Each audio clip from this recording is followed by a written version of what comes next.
उत्तम हरिभाऊ रत्न पारखी, राहणार नांदेड, विद्युतनगर येथे आपलं पूजा पाठ करतो मी. वय किती? वय 73. काय त्रास होता? त्रास म्हणजे दम लागत होता. दम लागायचा आणि थोडं 10 मिनटं गेले की थांबावं लागतं. थांबल्यानंतर खूपच दम लागायचा. मग थांबल्यानंतर थोडं कमी व्हायचं. त्यावेळेस मग अटॅक, मग ते अटॅक तर लक्ष नव्हतं, दाखवलं त्यावेळेस अटॅक आला. मग एक अटॅक ऐकून दुसराही आला. मग त्यांनी सांगितलं की बाबा तुम्हाला बायपास करावं लागते, औरंगाबाद जाऊन. आम्ही ते चेक करून आलो. पण ते आम्ही म्हणलं काय नसलं तर नसलं, आपलं इथं आलो. मग यायचं हे दत्त कृपामध्ये तिथं आमच्या ओळखीचे होते. ते त्याला विचार असं असं आहे. त्यांनी मग म्हणजे काय हरकत नाही, युको केला. युको 30% होता, आता 33 झाला आता. हो, आता किती फरक पडला? चांगला फरक पडला एकदमच. आता दम लागत नाही. किती लांब गेलं तरी दम लागत नाही. आता पायऱ्या चढलं तरी काय होईना. नाही पहिलं 10-20 मिनिटाला लागत होता. फ्रेश वाटायला पहिल्यापेक्षा? पहिलं एकदम फ्रेश. आणि बाकी पेशंटला काय सांगू इच्छिता? हृदयाचे बाकीच्या पेशंटला ज्यांना बायपास सांगितले? हां, ज्याला बायपास त्याला मी आवर्जून सांगेल की बाबा इथं जा आणि ही ट्रीटमेंट घ्या. ECPची ट्रीटमेंट घ्या. कारण त्याने म्हणजे एकदम लागणं आणि रिलॅक्स राहते माणूस. नमस्कार मित्रांनो, मी doctor Vilas Dharmadhikari, Dattakrupa heart care आणि ECP सेंटरतर्फे तुमच्या सर्वांचं स्वागत करतो. आपण मागील 5 वर्षापासून हृदय रुग्णांवर उपचार करत आहोत. बिना चिरफाडवाले उपचार.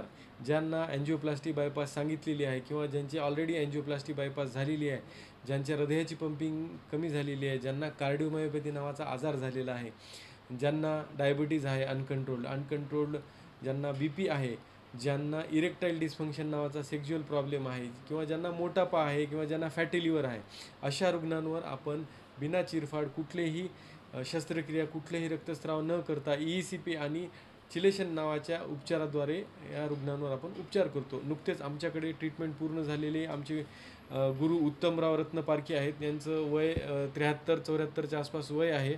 यांच्या अँजिओग्राफीमध्ये यांच्या याच्यात 3 ब्लॉकेजेस होते. यांनी अँजिओग्राफी केली. यांना 2 वेळेस अटॅक येऊन गेला आणि त्याने अँजिओग्राफीमध्ये असं लक्षात आलं की यांच्या 3ही रक्तवाहिन्या ब्लॉक आहेत आणि त्याच्यामुळे त्यांना बायपास करण्याचा सल्ला दिला. 2D इको केला असता त्यांच्या हृदयाची पंपिंग 30% होती आणि अशा कंडिशनमध्ये बायपास करणं हे हृदयाच्या रुग्णांना अतिशय जीवघेणं ठरू शकतं.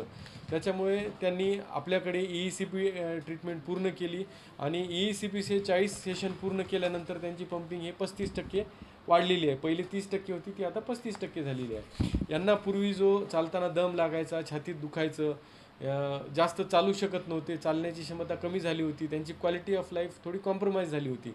आपल्या ECP ट्रीटमेंटनी त्यांची क्वालिटी ऑफ लाईफ इम्प्रूव्ह झालेली आहे. ते आता न थकता, छातीत न दुखता आता कितीही किलोमीटर आरामात चालू शकत आहेत. त्यांना पहिलेपेक्षा आधी त्यांचं जे लाईफस्टाईल एकदम चांगलं झालेलं आहे आणि त्यांना आता पहिलेपेक्षा खूप उत्साही वाटत आहे. तर माझं तुम्हाला सर्वांना एकच सांगणं आहे की आता जगामध्ये खूप आधुनिक उपचार, आधुनिक ट्रीटमेंट्स आलेले आहेत. अँजिओग्राफी केल्यानंतर अँजिओप्लास्टी बायपास, ज्यांना इमर्जन्सी आहे त्यांनी अँजिओग्राफी किंवा अँजिओप्लास्टी किंवा बायपासचा वापर करावा. ज्यांना इमर्जन्सी नाही आहे, ज्यांना खूप दिवसापासून प्लास्टीचा बायपासचा सल्ला दिलेला आहे, त्यांनी एक वेळेस आपल्या ECP chelation Dattakrupa heart care सेंटरला भेट द्यावी आणि या ट्रीटमेंटबद्दल माहिती जाणून घ्यावी. आमच्याकडे अनेक हृदयरुग्ण खूप त्रास घेऊन येत आहेत आणि हसत खेळत ट्रीटमेंट घेऊन जात आहेत. याच्यामध्ये त्यांना कुठल्याही प्रकारचा धोका त्यांच्या जीवाला नाही आहे किंवा कुठल्याही प्रकारचा त्यांना त्रास नाही. ज्याप्रमाणे आपल्याकडे बिना चिरफाडवाली ट्रीटमेंट आहे, त्याचप्रमाणे आमच्या इथे दर महिन्याला बिना चिरफाडवाली हार्ट ब्लॉकेजची 3D व्हॅस्कुलोग्राफी, ज्याला की आपण कार्टोग्राफी असे म्हणतो, ही तपासणी आपण दर महिन्याला नांदेडमध्ये घेत असतो.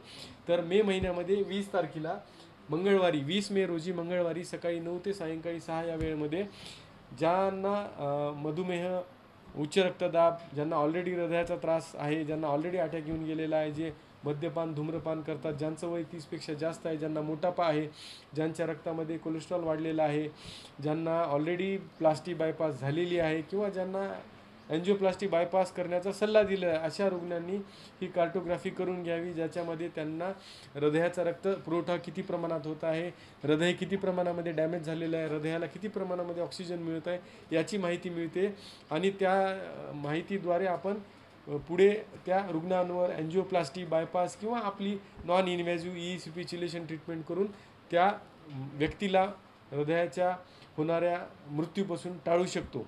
तर जास्तीत जास्त रुग्णांनी आपली कार्टोग्राफी तपासणी करून घ्यावी आणि आपले हृदय स्वस्थ ठेवावे. धन्यवाद.